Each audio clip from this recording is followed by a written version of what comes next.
أعوذ بالله من الشيطان الرجيم.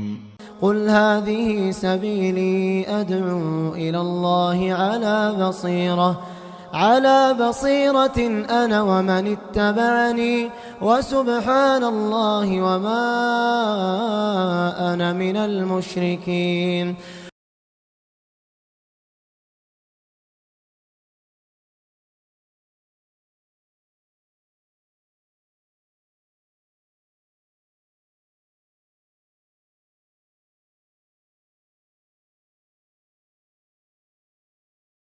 إن الحمد لله نحمده ونستعينه ونستغفره ونعوذ بالله من شرور أنفسنا ومن سيئات أعمالنا من يهده الله فلا مضل له ومن يضلل فلا هادي له وأشهد أن لا إله إلا الله وأشهد أن محمدا عبده ورسوله أرسله بالحق بشيرا ونذيرا أما بعد فإن خير الحديث كتاب الله وخير الهدي هدي محمد صلى الله عليه وسلم فإن خير الأمور عوازمها وشر الأمور محدثاتها وكل محدثة بدعة وكل بدعة ضلالة وكل ضلالة في النار.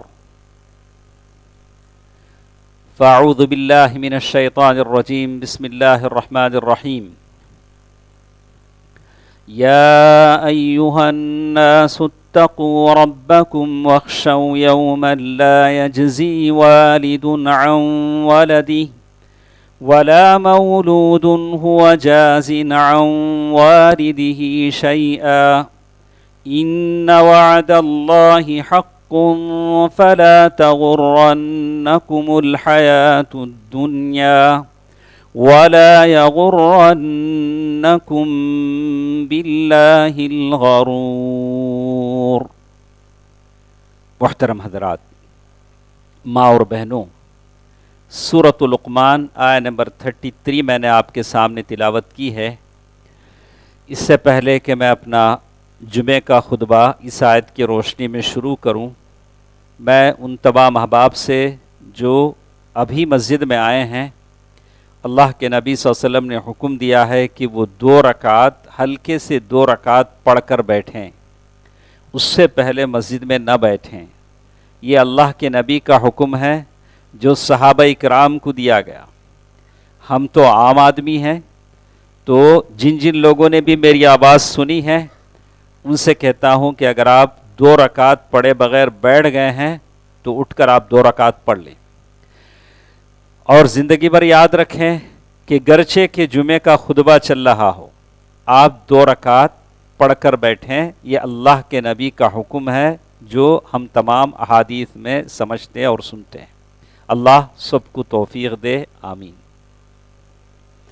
سورۃ لقمان آیہ نمبر 33 میں نے آپ کے سامنے تلاوت کی ہے، جس میں اللہ سبحانہ و تعالیٰ فرماتے ہیں: یا ایھا الناس، اے لوگو، اتقوا ربکم، تم اپنے رب سے ڈرو، وخشو، اور خشیت پیدا کرو، خوف پیدا کرو.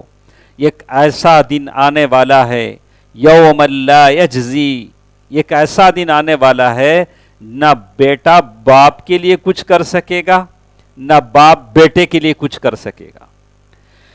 دنیا میں باپ بیٹے کے لیے بہت کچھ کرتا ہے، اپنی زندگی کی کمائی تج دیتا ہے، ساری چیزیں بیٹے کے لیے دے دیتا ہے. لیکن یوم لا یجزی، لیکن ایک دن ایسا آنے والا ہے بیٹے کے لیے باپ کچھ نہیں دے سکے گا، نہ بیٹا باپ کی کچھ کام آئے گا. اور پھر آگے اللہ تعالیٰ نے کہا: ان وعد اللہ حق، اللہ تعالیٰ کا یہ وعدہ سچا ہے، جھوٹ موٹ کی بات نہیں ہے، دل کی تسلی کی کہانی نہیں ہے. ان وعد اللہ حق، اللہ کا یہ وعدہ سچا ہے. فلا تغرنکم الحیات الدنیا، دنیا کی یہ رنگیلی، دنیا کا یہ رنگین سما کہیں مجھے اور آپ کو دھوکے میں نہ ڈال دے. فلا تغرنکم الحیات الدنیا ولا یغرنکم باللہ الغرور، اور وہ شیطان تمہیں اللہ تعالی سے بہکا نہ دے۔ شیطان ایک ایسی مخلوق ہے جو انسان کی ازلی دشمن ہے۔ یہ دشمنی چلی آ رہی ہے، جنت سے شروع ہوئی اور مرتے دم تک باقی رہے گی۔ شیطان آپ کے اور میرے ساتھ لگا رہے گا، کوشش کرے گا کہ ہم کلمے پر نہ مریں، ہمارے زبان سے کلمہ نہ نکلے، لا الہ الا اللہ پر نہ مریں۔ جیسے ہم نے ابھی دیکھا ایک ملک کا جو صدر ہیلی کاپٹر میں مر گیا، تو ہم نے دیکھا کہ جو ویڈیو انہوں نے جاری کی سچ ہے غلط ہے اللہ بہتر جانتا ہے، لیکن جو سچ ہے وہ تو ہم نے دیکھا کہ وہاں جو لوگ پہنچے ملبے کے پاس، جو جلے ہوئے راکھ کے پاس، لیکن وہ ضرور نعرہ لگا رہے تھے یا حسین یا علی، وہ ضرور یہ کہہ رہے تھے۔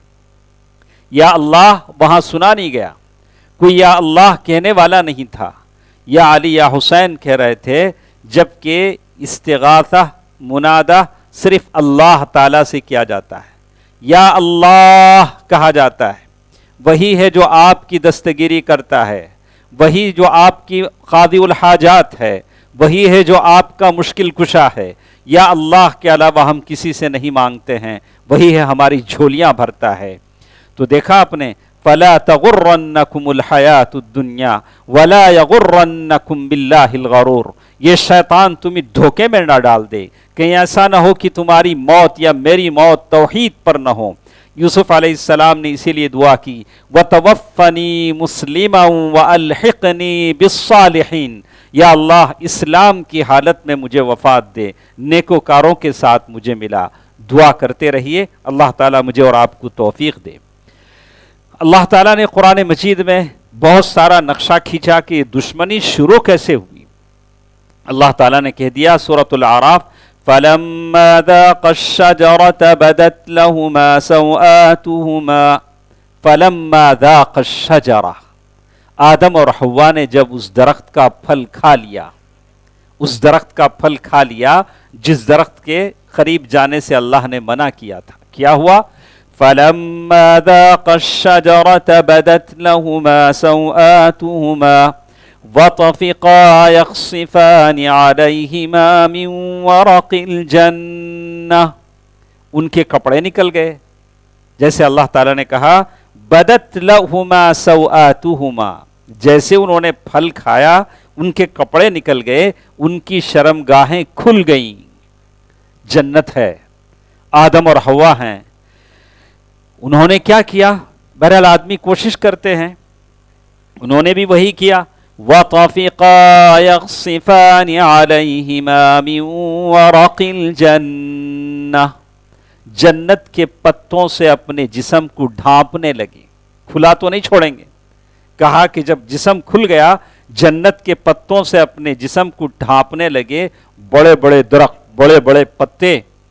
وَنَادَاهُمَا رَبُّهُمَا، ان کے رب نے پکار کر کہا، رب نے پکار کر کہا، أَلَمْ أَنْهَكُمَا عَنْ تِلْكُمَا الشَّجَرَةِ، کیا میں نے تم کو منع نہیں کیا تھا کہ اس درخت کے قریب نہ جانا؟ وَأَقُلْ لَكُمَا إِنَّ الشَّيْطَانَ لَكُمَا عَدُوٌّ مُبِينٌ، اور میں نے تو تم سے کہہ دیا تھا کہ شیطان تمہارا کھلا دشمن ہے۔ اللہ تعالیٰ نے اپنی بات صاف کر دی، میں نے پہلے ہی کہہ دیا تھا کہ شیطان تمہارا کھلا دشمن ہے۔ دوستو، عزیزو، ماں اور بہنوں، قرآن مجید کی آیتیں بار بار اس کی بازگشت آپ کو سنائی دی جا رہی ہے کہ شیطان تمہارا کھلا دشمن ہے، شیطان سے بچنے کی کوشش کرو۔ اور آگے اللہ تعالیٰ نے یہی بات کہی، قَالَ رَبَّنَا ظَلَمْنَا أَنفُسَنَا، جب اللہ تعالیٰ کی آواز انہوں نے سنی تو جواباً کہا، اے ہمارے رب، ہم نے اپنے آپ پر ظلم کیا، ہم سے غلطی ہو گئی۔ ظلمنا انفسنا وَإِن لَّمْ تَغْفِرْ لَنَا وَتَرْحَمْنَا لَنَكُونَنَّ مِنَ الْخَاسِرِينَ، یا اللہ اگر تو رحم نہ کرے، اگر تو ہم کو معاف نہ کرے تو ہم تو نقصان پانے والوں میں سے ہو جائیں گے۔ یہ جواب تھا آدم اور حوا کا۔ آگے اللہ تعالیٰ نے ہم سب کے لیے کہا. یہ تو آدم اور حوا کی بات تھی. اللہ تعالیٰ نے ہم سے کیا کہا؟ یا بنی آدم، اے آدم کے بچوں. کون ہے آدم کے بچے؟ آپ اور ہم ہیں. یا بنی آدم لا یفتننکم الشیطان، اے آدم کے بچوں شیطان تمہیں فتنے میں نہ ڈال دے. 1400 سال سے یہ قرآن کی آیت آپ کو بول رہی ہے، آپ کو پکار پکار کر کہہ رہی ہے کہ قدم قدم پر یا بنی آدم لا یفتننکم الشیطان کما اخرج ابویکم من الجنہ. اے آدم کے بچوں شیطان تمہیں کہیں فتنے میں نہ ڈال دے جیسے تمہارے باوا دادا کو جنت سے جیسے نکالا تھا. ینزع عنہما لباسہما، ان کا ڈریس ان کے جسم سے نکال دیا. لیوریہما سوآتہما، تاکہ ان کی شرمگاہ دکھنے لگیں. تو اسی لیے ایک عالم کی بات میں نے پڑھا، مجھے بڑا تعجب ہوا. آج کے جو ڈریس آتے ہیں وہ کیا آتے ہیں؟ ٹائٹی، پتہ نہیں کیا کیا آتے ہیں جو عورتیں پہنتی ہیں، جسم سے چپکا ہوا لباس رہتا ہے. ننگی عورت سے بھی زیادہ ننگا پن اس میں ہوتا ہے. ننگی عورت جیسے ہوتی ہے اس سے بھی زیادہ ننگا پن اس ڈریس میں دکھتا ہے جو عورت جو پہنتی ہے، چاہے وہ شارٹ پہنے، چاہے ٹائٹ پہنے، یا جیسے مرد حضرات پہنتے ہیں شارٹ باٹم، پتہ نہیں کیا کیا ڈریس ہوتے ہیں. یہ جو سجدے میں جاتے ہیں تو پیچھے والے کی نماز خراب ہو جاتی ہے. کچھ مالدار لوگ ہیں، پیسے تو جیب میں بہت ہے لیکن خود سے پینٹ پھاڑ لیتے ہیں، یہاں پھٹا ہوا ہے وہاں. میں نے سمجھا کہ شاید پھڑ گیا، بلا کہ نہیں یہ ٹریڈیشن، یہ کیا ہے، یہ ٹرینڈ ہے. یہ ٹرینڈ ہے پھٹا ہوا کپڑا پہننا. پہلے غریب پہنتے تھے، لگتا تھا کہ غریب ہے. آج جو پھٹا ہوا پہن لے تو وہ مالدار ہے، کروڑپتی ہے. ادھر سے پھٹا ہوا، ادھر سے پھٹا ہوا. کہا کہ یہ شیطان ہے جو تمہارے کپڑے آہستہ آہستہ اتر رہا ہے. مرد کا کپڑا اتر رہا ہے اور عورت کا کپڑا اوپر چڑھ رہا ہے. تو کہا کہ یہ کون چڑھاتا اتارتا ہے؟ کہا کہ شیطان ہے. ينزع عنهما لباسهما ليريهما سوآتهما إنه يراكم هو وقبيله من حيث لا ترونهم. وہ تمہیں دیکھ رہا ہے. اور آگے اللہ تعالیٰ نے ایک اور بات سورۃ فاطر آیت نمبر 6 میں اللہ سبحانہ و تعالیٰ نے کہا ان الشیطان لکم عدو، شیطان تمہارا دشمن ہے. فاتخذوہ عدوا، اسے دشمن بنائے رکھو، اسے دوست نہ بناؤ. شیطان تمہارا دشمن ہے. انما یدعو حزبہ لیکونوا من اصحاب السعیر، وہ لوگوں کو اپنی پارٹی کی طرف بلاتا ہے تاکہ سب جہنم میں جائیں. انما یدعو حزبہ لیکونوا من اصحاب السعیر. پھر آگے اللہ سبحانہ و تعالیٰ نے ایک اور آیت سورۃ البقرہ آیت نمبر 168 میں اللہ سبحانہ و تعالیٰ نے ایک بات کہی وَلَا تَتَّبِعُوا خُطْوَاتِ الشَّيْطَانِ، شیطان کے نقش قدم پر نہ چلو، شیطان کے راستے پر نہ چلو. اب ہم کو کیسے معلوم ہوگا کہ شیطان کا کون سا راستہ ہے؟ نبی نے احادیث میں بتا دیا، اللہ نے قرآن میں بتا دیا، کہہ دیا وَلَا تَقْرَبُوا الزِّنَا، زنا کے قریب نہ جاؤ، اپنے آنکھوں کی حفاظت کرو، اپنے زبان کی حفاظت کرو. یہ ساری باتیں قرآن میں بتا دی گئی. وَلَا تَتَّبِعُوا خُطْوَاتِ الشَّيْطَانِ إِنَّهُ لَكُمْ عَدُوٌّ مُّبِينٌ، شیطان تمہارا کھلا دشمن ہے. ٹھیک ہے، شیطان کیا کرتا ہے، شیطان کیا کہتا ہے؟ دیکھیے اللہ تعالیٰ نے قرآن مجید کی آیتوں میں بہت ساری جگہ کہا انما یأمرکم بالسوء والفحشاء، شیطان تمہیں کمانڈ کرتا ہے، حکم دیتا ہے. کس بات کا؟ برائی کا اور فحش کا. فحش برائی، عریانیت، ننگاپن، اسراف، ناچ گانے، میوزک، یہ ساری چیزوں کا حکم کون دیتا ہے؟ شیطان دیتا ہے. بالسوء والفحشاء. اور پھر اور ایک آیت میں اللہ تعالیٰ نے کہا الشیطان یعدکم الفقر.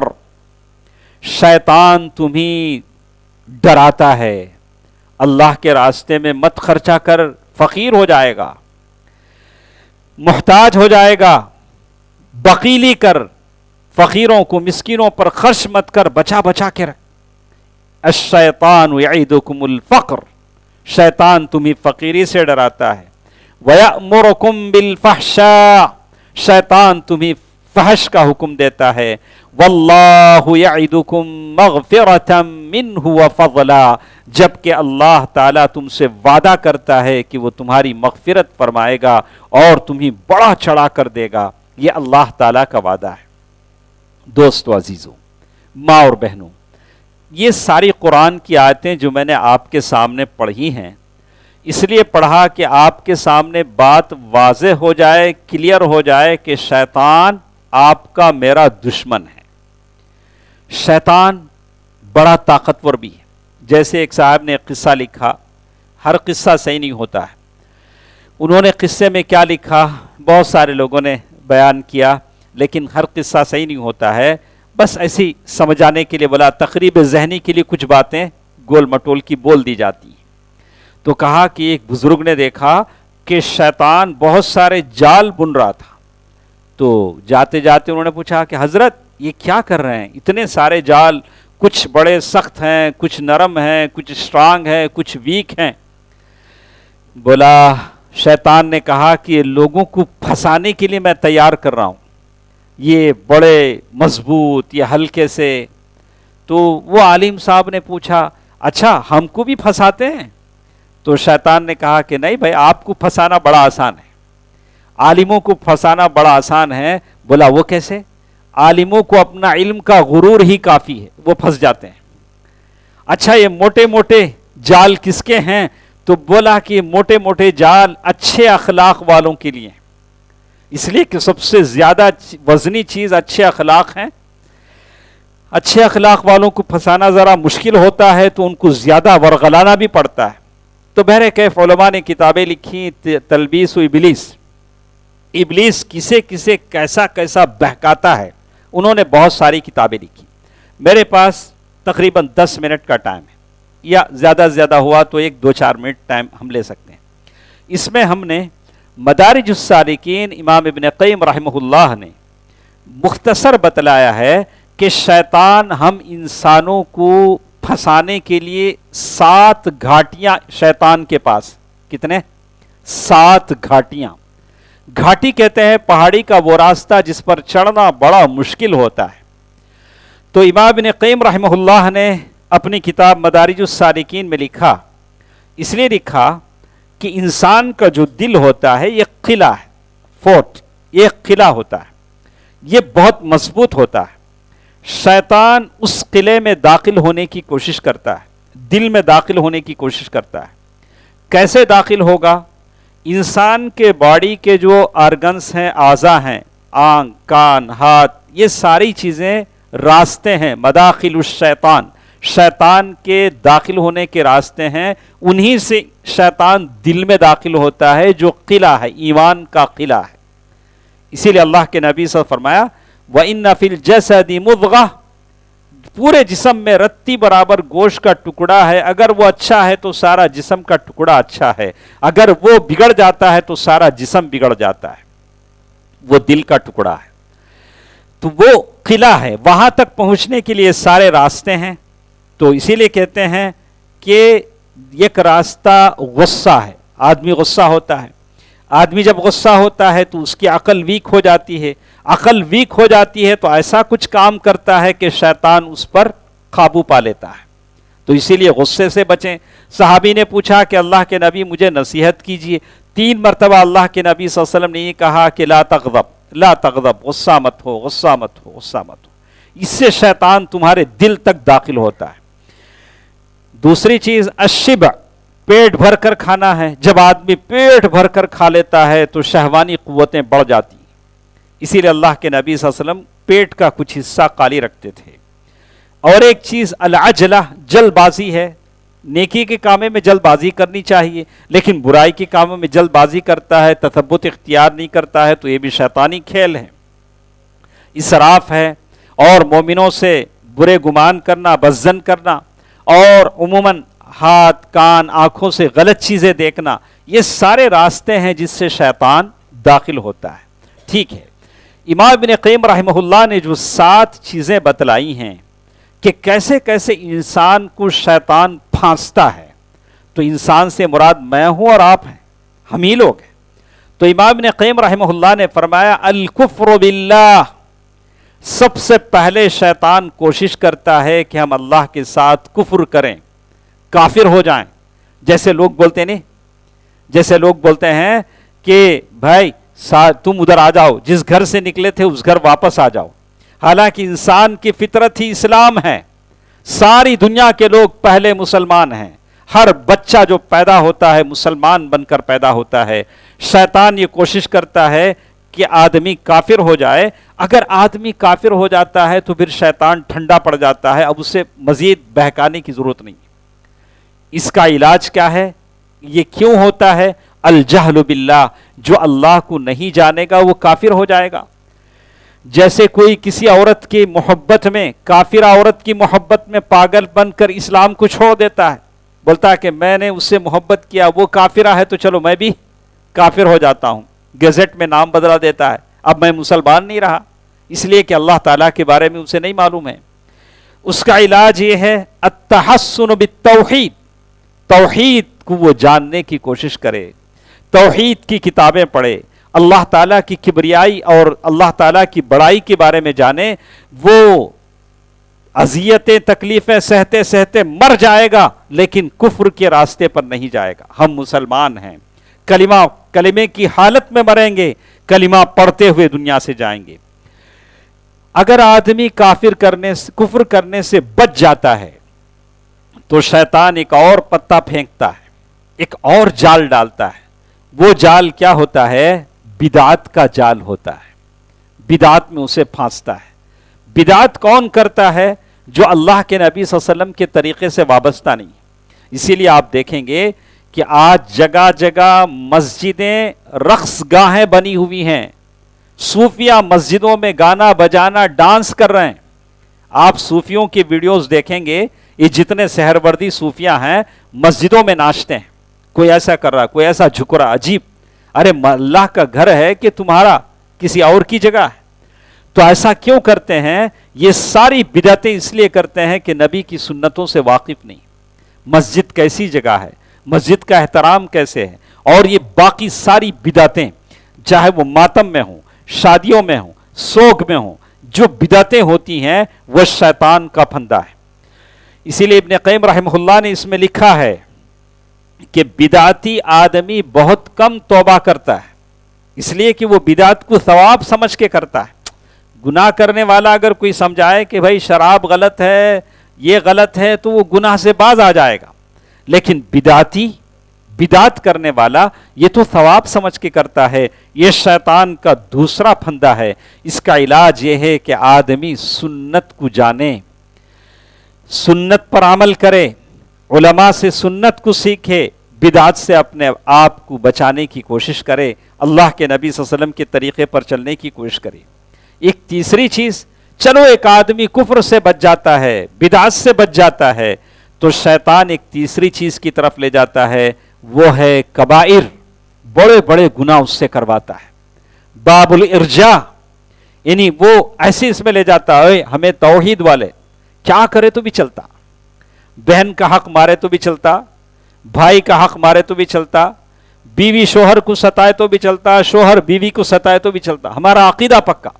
سبحان اللہ. عقیدہ اگر مضبوط ہے تو عقیدے کا مطلب یہ نہیں ہے کہ آپ بڑے بڑے گناہ کریں، میں بڑے بڑے گناہ کروں. کتنے لوگ ہیں جو اہل توحید اپنے آپ کو کہتے ہیں، ان کی زندگیاں دیکھ لیں، ان کی زندگیاں دیکھ لیں کہ ان کی بہنوں کا یہ کتنا وراثت دیتے ہیں، بھائیوں کا کتنا خیال رکھتے ہیں، اور یہ لوگ اپنی بیوی بچوں کا حق کیسے ادا کرتے ہیں، ان کی بیویاں اپنے شوہروں کا حق کیسے ادا کرتے ہیں، ان کے ساس اور بہو کے تعلقات کیسے ہیں، باپ بیٹے کے تعلقات کیسے ہیں، یہ بحیثیت تاجر کیسے ہیں، آپ اہل التوحید ہیں تو توحید کا یہ اثر آپ کی زندگی کے ہر قدم پر اس کا عکس نظر آئے. آپ ہر جگہ اہل توحید ہیں، آپ ہر جگہ موحد ہیں. اگر توحید کے ہوتے ہوئے آپ کی میری زبان غیبت بکتی ہے، آپ کی میری زبان پر برائیاں آتی ہیں، بڑے بڑے گناہ آتے ہیں، ہمت ہے، یہ جسارت ہے، اور توحید ہوتے ہوئے کیا کرے تو بھی چلتا، کس پر بھی ظلم کرے تو چلتا. بھائی ایسی بات نہیں ہے، ایسی بات نہیں ہے. توحید کا اثر آپ کی زندگی کے ہر میدان میں نظر آئے. شیطان کیا تیسرا یہ ہے، جیسے لوگ بہت سارے دھوکے میں آ کر یہ کہتے ہیں لا یضر مع التوحید ذنب، توحید کے ہوتے ہوئے کوئی گناہ نقصان نہیں پہنچائے گا. ایسی کچھ باتیں کہتے ہیں، یہ ساری چیزیں غلط ہیں، اور لوگوں کو معلوم ہونا چاہیے کہ بڑے بڑے گناہوں کا کتنا بڑا، اسی لیے کہتے ہیں کہ کہا یعنی تو بڑے بڑے گناہ اگر کوئی استغفار کرتا ہے تو اللہ معاف کر دیتا ہے، لیکن اس جسارت کے ساتھ کرے کہ میں توحید پرست ہوں، جو چاہے کر سکتا ہوں، تو یہ بہت بڑی بات ہے. اللہ تعالیٰ ہو سکتا ہے ایسے لوگوں کو معاف کرے یا نہ معاف کرے. چوتھی چیز شیطان جس میں لوگوں کو گمراہ کرتا ہے، الصغائر. چلو ایک آدمی کفر سے بچ جاتا ہے، کفر سے بچ جاتا ہے، بدعت سے بچ جاتا ہے، اور بڑے گناہوں سے بچ جاتا ہے، تو آدمی اسے چھوٹے گناہوں کی طرف لے جاتا ہے. بھائی تمہیں کفر کرتے نہیں، تمہیں اچھے آدمی چھوٹے چھوٹے مسٹیک کا گناہ کر لے سکتے، بھائی کیا بھی نہیں، اللہ معاف کر ڈالتا، اللہ بڑا معاف کرنے والا، اللہ معاف کر دیتا. اللہ کے نبی صلی اللہ علیہ وسلم نے مثال دے کر سمجھایا، کَرَجُلٍ كَانَ بِأَرْضِ فُلَاتٍ. شیخ البانی نے اس حدیث کو حسن بتایا، کہتے ہیں کہ کچھ لوگ ایک صحرا میں گئے، ایک آدمی ایک لکڑی لایا، ایک آدمی ایک لکڑی لایا، اس کے بعد آگ جلائے، آگ بڑی ہو گئی. بولا کہ بالکل چھوٹے چھوٹے گناہ کا بھی یہی معاملہ ہے. آپ سمجھتے ہیں کہ آپ ہی نہیں رتی، چھوٹا مسٹک، ایسے مسٹک کتنے. لا صغیرۃ مع الاصرار، چھوٹا چھوٹا سا مسٹک اگر بار بار ہوتا بھی ہے تو بڑا گناہ ہو جاتا ہے. آپ اور ہم کوشش کریں کہ ہر چھوٹے گناہ سے بھی بچنے کی کوشش کریں. یہ مت دیکھو کہ تم کتنا چھوٹا گناہ کر رہے ہو، مگر یہ دیکھو کہ کتنے بڑے اللہ کے سامنے ہم گناہ کی جسارت کر رہے ہیں. بہرکیف یہ 4 باتیں تھیں جو میں نے آپ کے سامنے کہی ہیں. کوشش کریں شیطان کے ان پندھوں سے بچنے کی کوشش کریں. خاص کر 4 باتیں میں نے آپ کے سامنے بتائیں. آج زندگی کے اس دوڑ میں بہت ساری چیزیں ہمارے سامنے آتی ہیں. ہماری نوجوان نسل باتوں کو سمجھنے سے قاصر ہے کہ غلط کیا ہے، صحیح کیا ہے. اگر آپ باپ ہیں، بحیثیت باپ آپ اپنی اولاد کو بتائیں کہ صحیح اسلام کیا ہے، کیا سچ ہے، اور اسلام سنت کیا ہے، بدعت کیا ہے. یہ ساری باتیں اپنی اولاد کو بتانے کی کوشش کریں. اللہ تعالیٰ مجھے اور آپ کو اس کی توفیق دے. الہ العالمین جتنے لوگ موجود ہیں انہیں موحد بنا دے، صحیح طور سے سنت پر عمل کرنے کی توفیق عطا فرما. یا اللہ فلسطین اور غزہ کے مسلمانوں پر رحم فرما. یا اللہ فلسطین اور غزہ کے مسلمانوں پر رحم فرما. ہم تمام کی دعاؤں کو ان کے حق میں قبول فرما. اے الہ العالمین جتنے لوگ ہمارے سامنے موجود ہیں، جو لوگ اپنی بیماری کو لے کر تڑپ رہے ہیں، یا اللہ ان تمام کو شفاء کلی عطا فرما، شفاء عاجلہ عطا فرما. یا اللہ ہم میں جو قرض دار ہیں ان کی قرضوں کی ادائیگی کا ذریعہ فرما دے. یا اللہ ہمارے وہ لوگ جو دنیا سے جا چکے ہیں، یا اللہ ان تمام کی مغفرت فرما. یا اللہ ان تمام کے قبروں کو نور سے بھر دے. یا اللہ ان کے قبروں میں جنت کی کھڑکیاں کھول دے. یا اللہ ہم میں جو لوگ لا ولد ہیں، یا اللہ انہیں اولاد کی نعمتوں سے مالا مال فرما دے. یا اللہ ہمارے میں جو نوجوان ہیں انہیں اچھے جوڑے عطا فرما، صالحہ قانتہ بیویاں عطا فرما.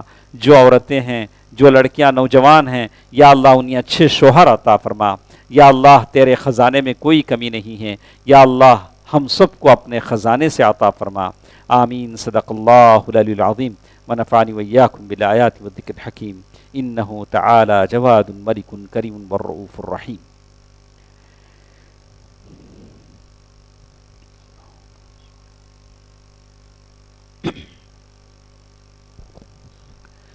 الحمد لله نحمده ونستعينه ونستغفره ونؤمن به ونتوكل عليه ونعوذ بالله من شرور أنفسنا ومن سيئات أعمالنا من يهده الله فلا مضل له ومن يضلل فلا هادي له وأشهد أن لا إله إلا الله وأشهد أن محمدا عبده ورسوله أرسله بالحق بشيرا ونذيرا أما بعد فإن خير الحديث كتاب الله وخير الهدي هدي محمد صلى الله عليه وسلم فإن خير الأمور عوازمها وشر الأمور محدثاتها وكل محدثة بدعة وكل بدعة ضلالة وكل ضلالة في النار فأعوذ بالله من الشيطان الرجيم بسم الله الرحمن الرحيم إن الله وملائكته يصلون على النبي يا أيها الذين آمنوا صلوا عليه وسلموا تسليما اللهم صل على محمد وعلى آل محمد كما صليت على إبراهيم وعلى آل إبراهيم إنك حميد مجيد اللهم بارك على محمد وعلى آل محمد كما باركت على إبراهيم وعلى آل إبراهيم إنك حميد